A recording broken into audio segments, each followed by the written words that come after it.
बच्चों नमस्कार। आज हम आपको भारत भूगोल के अंतर्गत भारत की स्थिति एवं विस्तार के बारे में कुछ जानकारियां देंगे। जैसा कि आप जानते हैं कि भारत के हम मूल निवासी हैं। सबसे पहले तो अपने देश के बारे में ये सभी कक्षाओं के बच्चों को जानकारी होनी चाहिए, चाहे कक्षा 11 के बालक हों चाहे 12 के हों।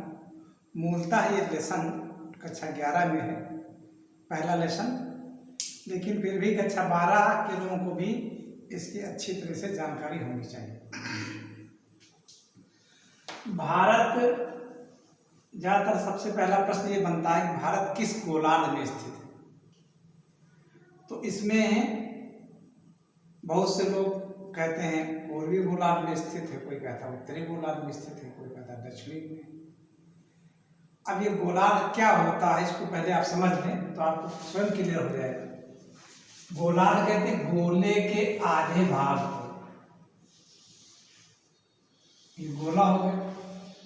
गोला का तात्पर्य पृथ्वी से, क्योंकि पृथ्वी गोल है। इसका आधा भाग अगर आप इधर से करेंगे, ये आधे भाग पर बिल्कुल शून्य अंश देशांतर है, अक्षांश है, और इसके ऊपर भारत स्थित है। आप जानते हैं भारत की स्थिति 8 अंश से प्रारंभ होती है, तो इसके ऊपर यहाँ पर भारत स्थित है।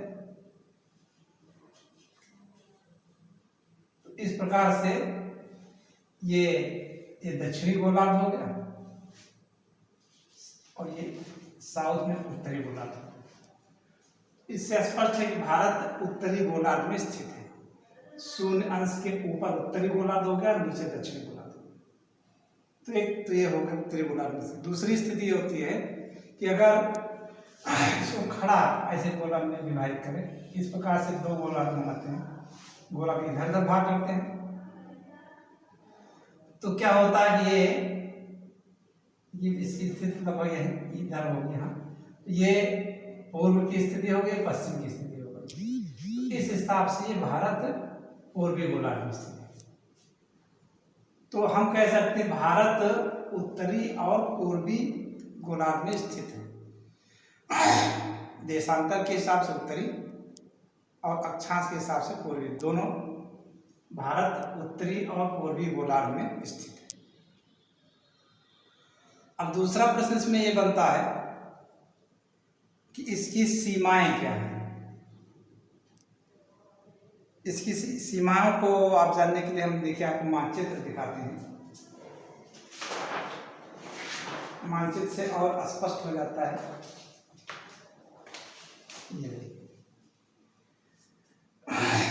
इसके चारों ओर कौन कौन से देश हैं। आप इधर ये समुद्र है दक्षिण में, पश्चिम पूर्व में, यहाँ पर पश्चिम में पाकिस्तान, थोड़ा सा अफगानिस्तान टच करता है, फिर चीन का बहुत बड़ा हिस्सा है, नेपाल है, भूटान है और म्यांमार। ये देश भारत की सीमा को बनाते हैं। पाकिस्तान, अफगानिस्तान और चीन, तिब्बत, भूटान, नेपाल और उधर म्यांमार, यहाँ पर बांग्लादेश, ये सब इसके पड़ोसी देश हैं, इसके सीमावर्ती देश हैं। तो ये तो हो गई इसकी सीमाएं। इसके बाद में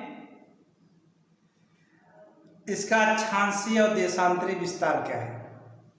अक्षांशीय देशांतरी विस्तार के लिए आप कुछ अंक बिल्कुल रट लीजिए तो आपको क्लियर हो जाएगा कि इसका अक्षांशीय देशांतरी विस्तार क्या है।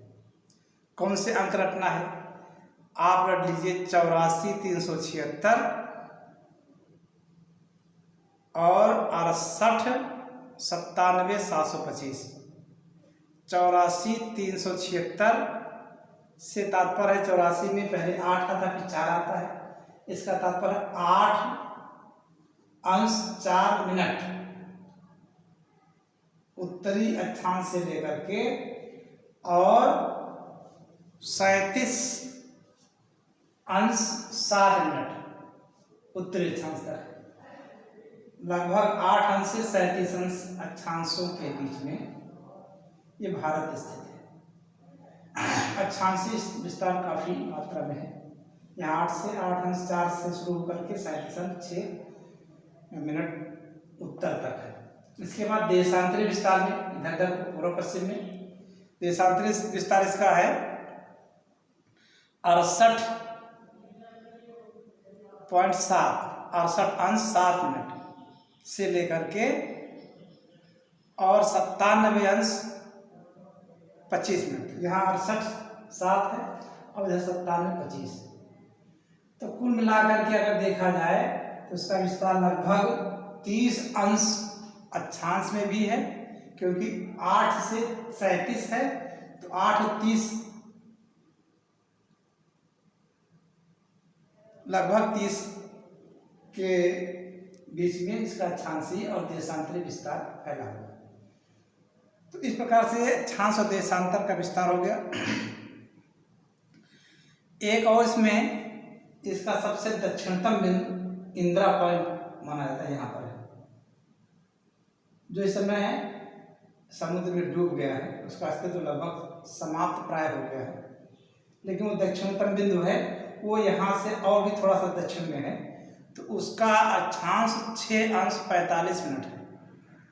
यहाँ जो कन्याकुमारी है, कन्याकुमारी का अक्षांश 8 अंश 4 मिनट है, लेकिन इंदिरा पॉइंट का 6 अंश 45 मिनट है। तो एकदम दक्षिणतम अगर माना जाए तो 6 अंश 45 मिनट से प्रारंभ होता है, लेकिन प्रायः 8 अंश 4 मिनट से ही माना जाता है। तो दोनों आपको दिमाग में रखना है। अगर पूछा है दक्षिणतम अक्षांश क्या है, तो दक्षिणतम अक्षांश यही होगा इंदिरा पॉइंट वाला 6 अंश 45 मिनट। इसके बाद में इसकी सीमा में इसकी समुद्री सीमाएं भी आती हैं। तो भारत के हर तरफ 12 समुद्री मील इसकी भारत की अपनी सीमा रहती है, और इसको किलोमीटर में अगर कन्वर्ट किया जाए तो लगभग 22 किलोमीटर 21.9 किलोमीटर तक भारत का ये समुद्री जो क्षेत्र है ये भारत के अंतर्गत माना जाता है। अगर कोई देश बिल्कुल पड़ोस में स्थित है, बीच में समुद्र सीमा है, तो उसकी भी सीमा होगी, आपकी भी सीमा होगी। तो अगर दोनों 12 से कम हो रही, 24 से कम हो रही, तो दोनों आधा आधा हो जाता है। इस प्रकार से समुद्री सीमाएं होती हैं। अब एक बात और है, इसका अक्षांशीय विस्तार और देशांतरी विस्तार का क्या प्रभाव होता है। हम जानते हैं कि इसका अक्षांशीय विस्तार काफी यहाँ दक्षिण से यहाँ उत्तर तक है। इसका प्रभाव क्या पड़ता है,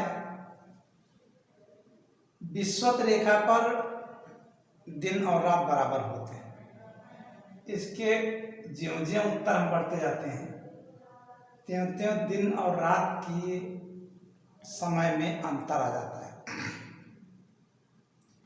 हमारे यहाँ प्रायः 2 घंटे का अंतर आ जाता है। जहाँ हम लोग रह रहे हैं, गर्मियों में 2 घंटे दिन बड़ा होता है, जाड़ में रात 2 घंटे छोटी होती है।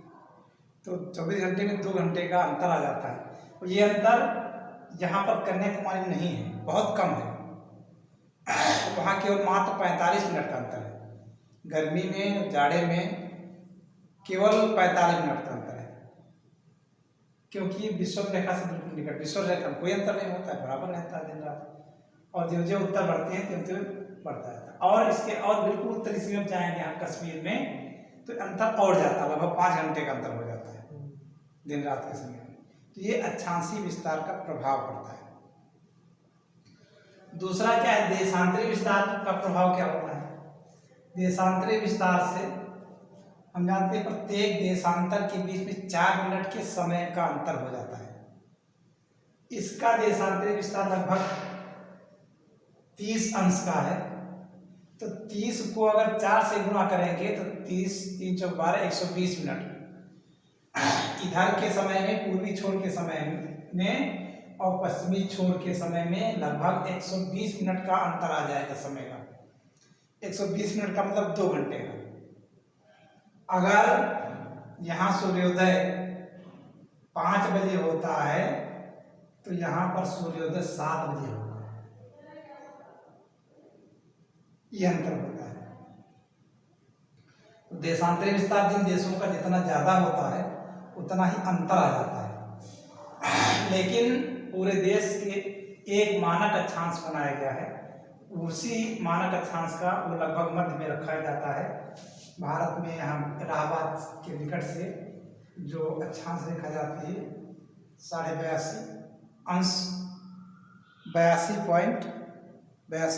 30 मिनट की जो देशांतर रेखा है उसको मानक अक्षांश रेखा माना गया है। इसका समय पूरे भारत में माना जाता है। यद्यपि समय में अंतर हो जाता है लेकिन इसी के समय को पूरे भारत का समय माना जाता है। यहाँ पर जो समय होता है वही समय यहाँ भी माना जाए, पूर्वांचल में भी, पश्चिम में भी, यहाँ भी। तो देशांतरी विस्तार से समय में अंतर आ जाता है। सूर्योदय में तो अंतर आ जाता है, यहाँ सूर्योदय सबसे पहले होता है, यहाँ बाद में होता है। यहाँ के सूर्योदय में यहाँ के सूर्योदय में 2 घंटे का अंतर होता है। जो जिनका देशांतरी विस्तार बहुत ज्यादा है उन देशों में जब ज्यादा अंतर आता है समय को तो वहां पर कई मानक देशांतर रखे जाते हैं। जैसे रूस का बहुत बड़ा देशांतरी विस्तार है तो वहां पर 11 मानक देशांतर है, 11 का अलग अलग समय रहता है। तो इस क्षेत्र का समय यहाँ अलग है, इस क्षेत्र का अलग है। ऐसे 11 जोन में, टाइम जोन में बांटा गया है तो उसको, और उस हिसाब से वहाँ का समय डिवाइडेशन होता है। लेकिन अपने यहाँ केवल एक ही समय माना जाता है, इतना ज़्यादा विस्तार नहीं है। तो ये देशांतरी विस्तार का प्रभाव होता है, अक्षांशीय विस्तार और देशांतरी विस्तार। इसके अलावा इसका क्षेत्रफल कितना है? लगभग 32,08,000 वर्ग किलोमीटर संपूर्ण भारत का क्षेत्रफल है। 32,08,000 वर्ग किलोमीटर। और इसकी तट रेखा भी बहुत काफी आप देख रहे हैं, यहाँ से लेकर के यहाँ से पूरी ये तट रेखा है, दक्षिण से होकर के यहाँ तक गुजरात यहाँ तक जाती है। तट रेखा की लंबाई भी काफी है, इसकी लंबाई लगभग 6100 किलोमीटर है। 6100 किलोमीटर इसकी तट रेखा की लंबाई है। तट रेखा की लंबाई का भी प्रभाव पड़ता है, समुद्र का जो समकालीन प्रभाव पड़ता है वो सब यहाँ तटीय प्रदेशों में पड़ता है। दूसरी बात, तट रेखा से आवागमन समुद्री काफी प्रभावित होता है। तीसरी बात, समुद्र क्षेत्र होने से यहाँ पर मत्स्य क्षेत्र, मछली पकड़ने का उद्योग विकसित होता है। ये सब बातें होती हैं तट रेखा के अधिक होने से। तो इस प्रकार से आज आपको भारत की स्थिति, उसका किस गोलार्ध में स्थित है, अक्षांशीय विस्तार क्या है, देशांतरी विस्तार क्या है, इसकी सीमा पर कौन कौन से देश स्थित हैं, क्षेत्रफल कितना है, और अक्षांशीय विस्तार और देशांतरी विस्तार का क्या प्रभाव है, कुल कितना क्षेत्रफल है, और तट रेखा की लंबाई कितनी है, ये खास बातें आपको आज की वीडियो में बताई गई। फिर आगे और कुछ इसके बारे में बताएगा। आज के दिन बस इतना ही। तो आप ये, अगर आपके पास मानचित्र है उससे देख करके बातें सब नोट करिएगा, किसका किस सीमा पर कौन कौन से देश है, अक्षांशीय विस्तार कितना है, देशांतरी विस्तार कितना है, इसकी खास बातें सब लिखिएगा। समुद्री विस्तार कितना है, मानक अक्षांश कौन सा है, ये सब बातें आप लिख करके, क्षेत्रफल कितना है रखिए, नोट्स बनाइए, और फिर आगे की दूसरे वीडियो में आपको बताएंगे। धन्यवाद।